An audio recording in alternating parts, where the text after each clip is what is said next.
Okay, here we go. This is a quick ride from San Simeon to Lordsburg. We were doing this ride in between our church conferences, and we were trying to get to Lordsburg where we would spend the Sunday.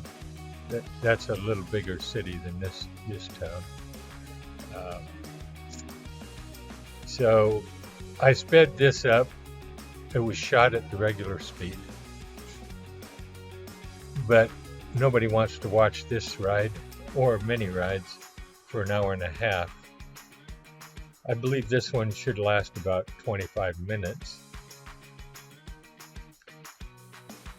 And it should be right around 8 times the normal speed. So as we're going through the town of San Simeon, you'll notice there was pretty much nothing there. So everything we did was at the gas station. And well, we're still going through it. I see this is probably the main downtown area. The shoulder was kind of mediocre, but the main road was okay. Anyhow, it's like a 2 or 3 mile ride to get onto the freeway using this route. And again, I like riding on the freeway just because it's a wider shoulder, and sometimes you get a little push of the wind. If you're getting like a crosswind or anything, when the big rigs go by you, they can kind of get rid of that for a short period of time. And there's a lot of big rigs on this freeway. For the most part, this was just a boring ride. You can see right now we're going uphill. If you look at the, well, I'm calling it a diagram, the field on the right side of the screen, it shows the route in just almost an L, not quite. And then the route, we're going up for the first half of the ride to just past the New Mexico border. It is just going up constantly. There is no real scenery anyhow.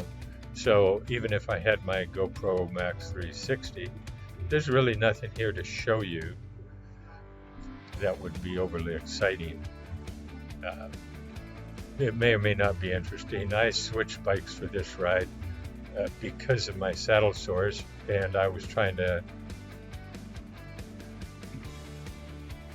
get a different position on the seat to see if that would help with the saddle sores. So I tried my city bike, and on that one I only have a regular GoPro mount and not a mount for my 360, which so we just left it at that. I could have mounted the 360 on my bars, but it ends up being sitting right in front of me. It's the extension that doesn't mount on this bike. Anyhow, enough of that. You can see the shoulder here isn't the world's greatest, but this is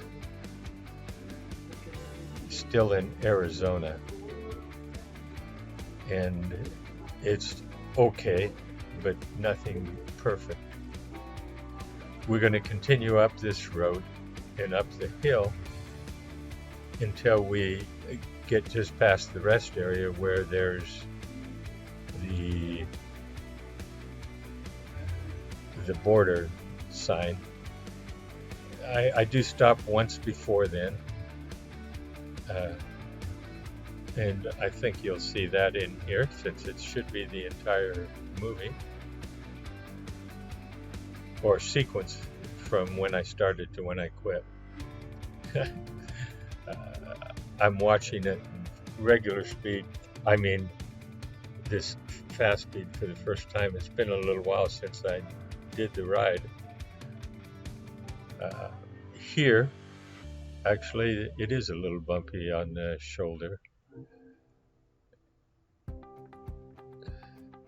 And I'm thinking that was just my wife that passed in the motorhome, but I'm not sure. So it says it's 86 degrees. I'm pretty sure that's the wrong temperature. I think this was just a normal, comfortable day. And I see my heart rate is about 124. That's probably evidence of the fact that I put the bike on a higher speed because I'm trying to do this in a 2-hour time frame. I think I'm pretty close to the 2-hour time frame I wanted.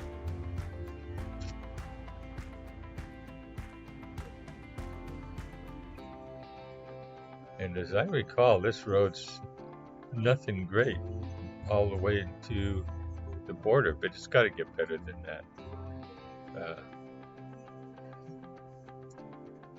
What is interesting is how bad the road got at the border.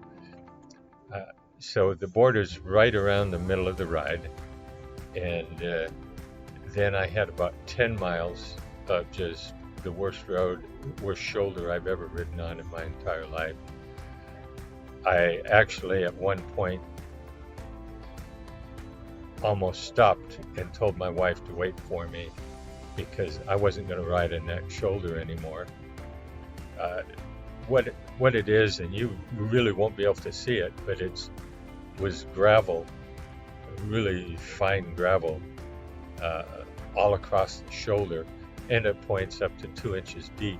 I almost fell several times, and you'll see on the video I'm riding back and forth trying to find the least gravelly area to ride. And fortunately, after about 3 to 5 miles, it lessened dramatically, but it still wasn't good. And then with about 10 miles to go or thereabouts, the road became the nicest shoulder I've ridden on in a long time. And you'll see that in the video, the dramatic change. Hopefully you'll see it. And hopefully I'll end up commenting. So again, the mountains in the background, that is the border. And of course, Lordsburg is a regular spot where the regular southern tier meets up with the ride that I'm taking. Again, the southern tier route takes you up a totally different direction than I wanted, but I wanted to ride through Tucson, to be honest, and then ride up the grade there and various other towns around there. And for the most part, I think it was more enjoyable and safer.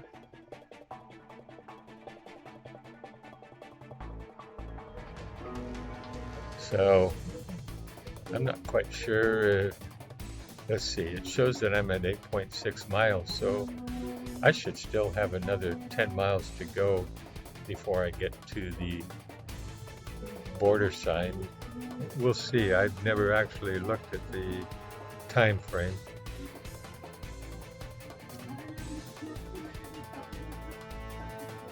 But it looks like I'm about halfway up the hill.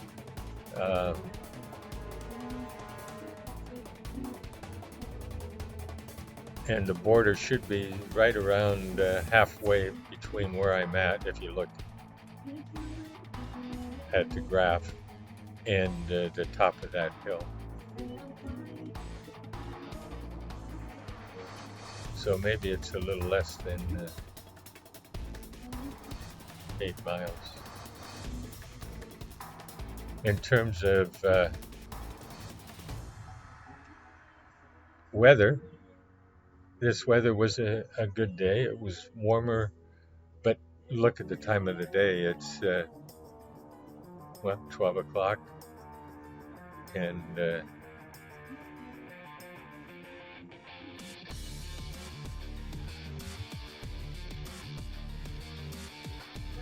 so again, it's not 88 degrees. I can guarantee that. But as I recall, I am in regular shorts and short sleeve shirt.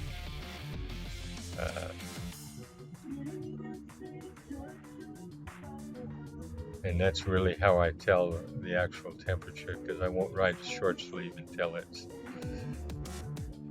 over 70 degrees. I get cold easy.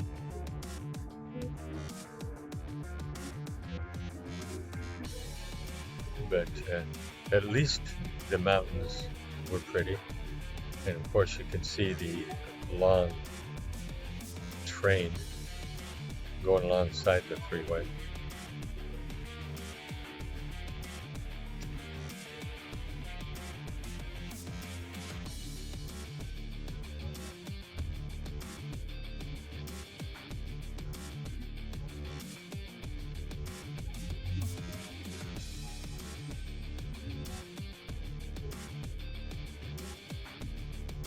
Maybe this is the ride where I didn't meet up with my wife in the motorhome until the border. I thought I met her before then, but at this point,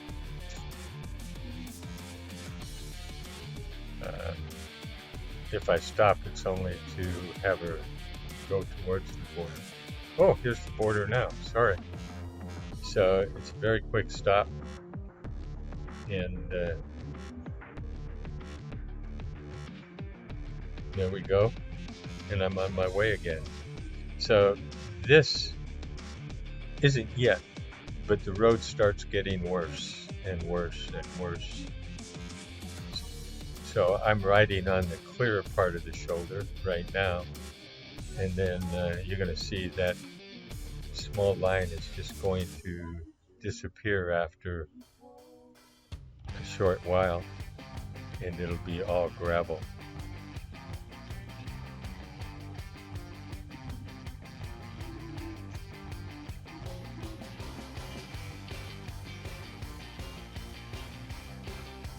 So this is it.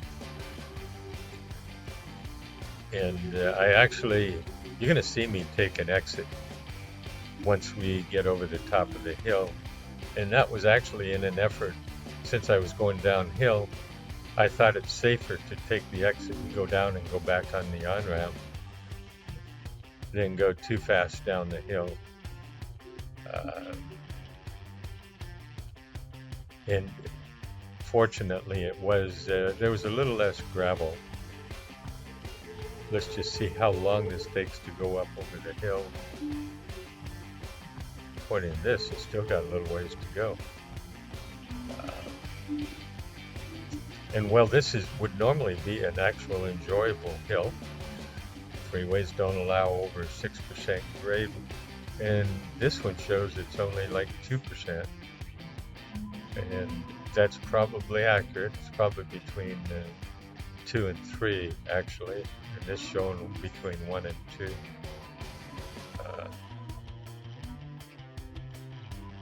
Who knows? That could be accurate.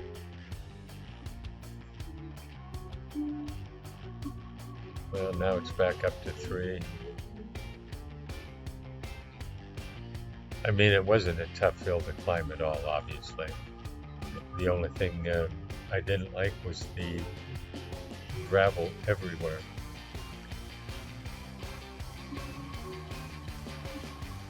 And I was kind of curious for the gravel and why it was present, why they didn't clear it out. Initially, one might think that it was sand from the road and they had a snowfall and they were just clearing the road after they put the sand on, but these are actually much thicker than that, although there was certainly a lot of loose sand mixed in with the gravel. And again, the gravel was extremely small.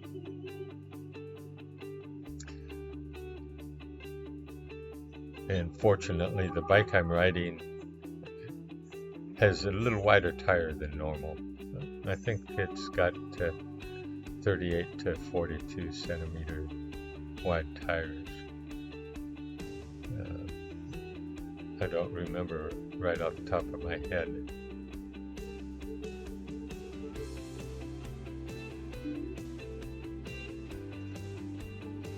But as we go uphill here, what's happened is, you see, we're looking at the sky. It's been so bouncy and everything that the GoPro started pointing towards the sky, and I of course can't tell that because I'm busy just trying to control the bike. I do stop somewhere up the road and fix it, and then it bounces back up, and then I fix it again. But I'm assuming we're getting close. According to this, we're going downhill. And you see now I've fixed it. So I must have turned the GoPro off, or stopped it and restarted it, because it left the exit that I took completely. So not a totally accurate the entire way then. You missed the exciting exit that I took. Fortunately, it did reduce a little bit, and now we just have gravel on parts of the road for a short distance. Then it comes back up, but gravel isn't as deep as it was. But it continues to be a terrible road, but improving up until I meet up with my wife up the road a little ways. At that point, I just decide to go on in the hopes that it just gets better, and it does. The bike I'm riding is actually a specialized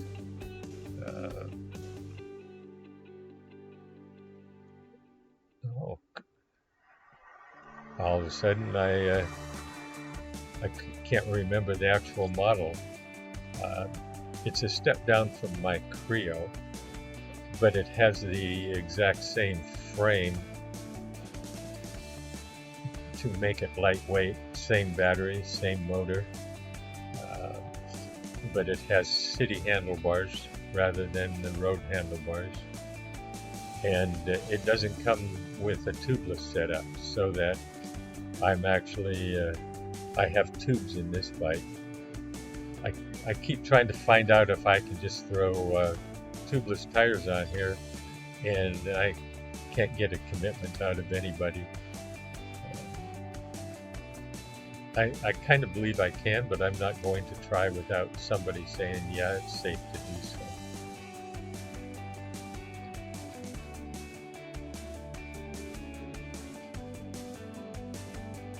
And well, look at this. Now you can see the road is cleared up. So maybe this is where I decided maybe I could try it. But I'm still going to be going back and forth to miss, because there still is sand. You can see where it is, sand and gravel, where it is now very clearly, I think. And we're going through the flat part of the high desert area. You'll see signs, and if you can't read them, they're just cautioning high wind, telling you to pull over, park, turn off your lights, and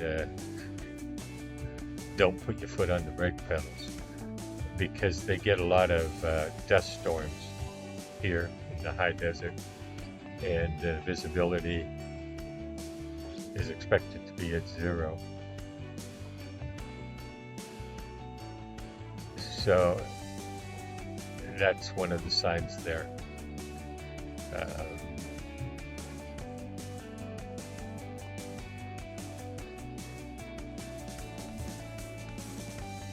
So it looks like I'm about an hour and 48 minutes into the ride, and 20 miles.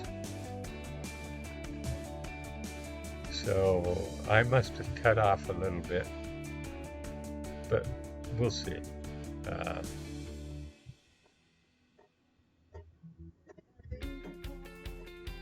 Because I know I stopped and talked to my wife just for a short time.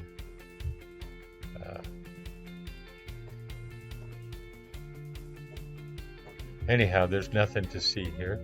There's no roads coming on or off, except two main roads going. Main roads meaning that they're actually real roads, but not freeway, coming on and off in this flat area. One near the beginning and one near the end.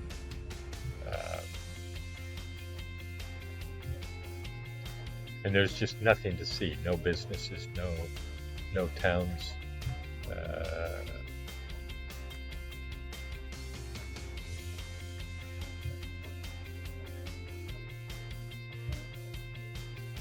So my wife stopped at one of the entrances to getting off the freeway. Again, this is just a dull ride, but we're trying to do it very quickly. And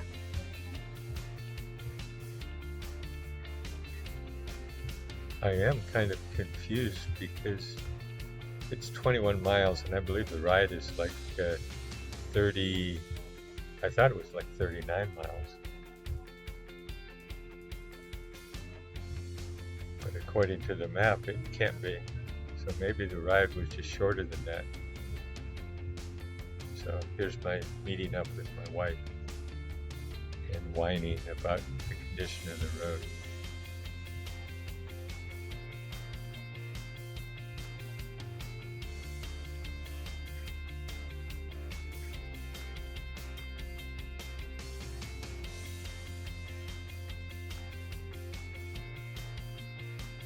But it wasn't long after I left her that the road got better. So maybe this is only like a 32-mile ride rather than a 40. We'll see.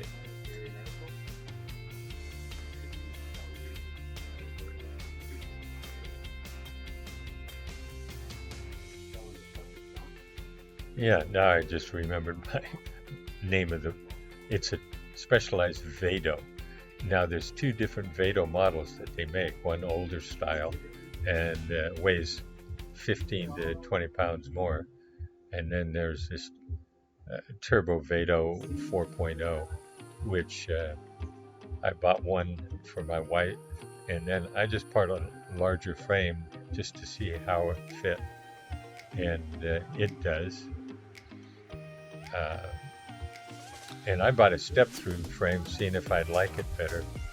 To a certain degree, I do, because I have trouble lifting my leg up over the bar. And to a certain degree, I've never really ridden on a bike without a crossbar higher than this. So it kind of feels different.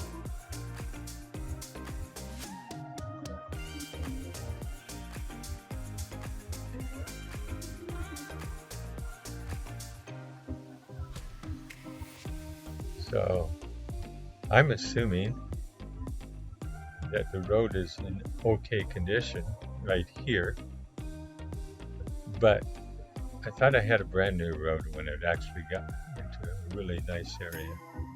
So we'll see.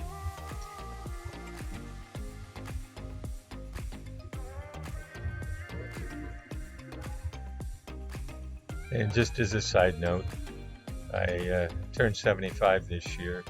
I'm just wanting to ride along the southern tier, except there's a bunch of areas I didn't want to ride in. So I just decided to ride along the 10 and make that my southern tier ride until I got off in Texas.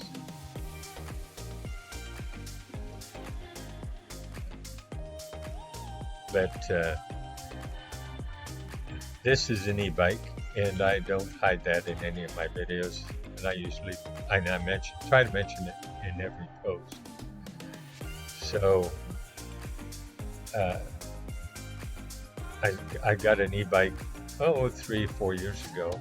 It was after I got in an accident, broke both my wrists, where a car parked in the bicycle lane near the area where I live, and I kind of took out the rear window of the car. I never recovered completely from that, but shortly after that, I then had 6 stents placed in my arteries, and then a pacemaker. And as I explained, the pacemaker, as I get up in a higher beats per minute, somewhere around 140, 135 to 140, maybe even 150, my heart will just pause. It doesn't stop. It just kind of says, I'm just kind of going to rest. And the pacemaker reads that, and then it'll force it to continue beating on a regular basis.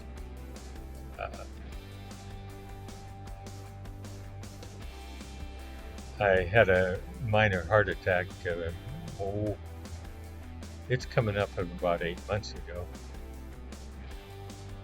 as I record this, but it's about 5 months before this ride. And when they did an angiogram, it showed one of the arteries as clogged to about 70 to 80%. And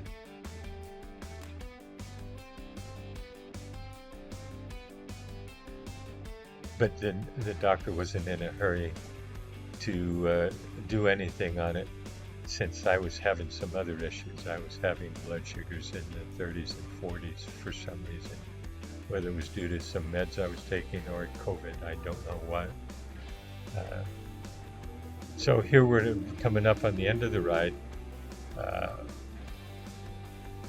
and this is where I stay. I take Sunday off.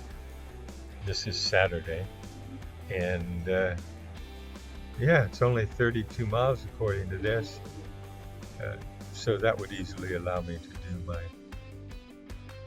ride in the time frame I wanted. Although this shows I've been riding for 2.5 hours.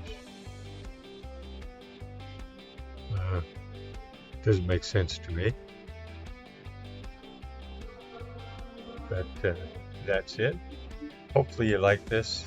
There wasn't much to talk about on the ride. It just gives a good example of the ride itself. Thanks for watching.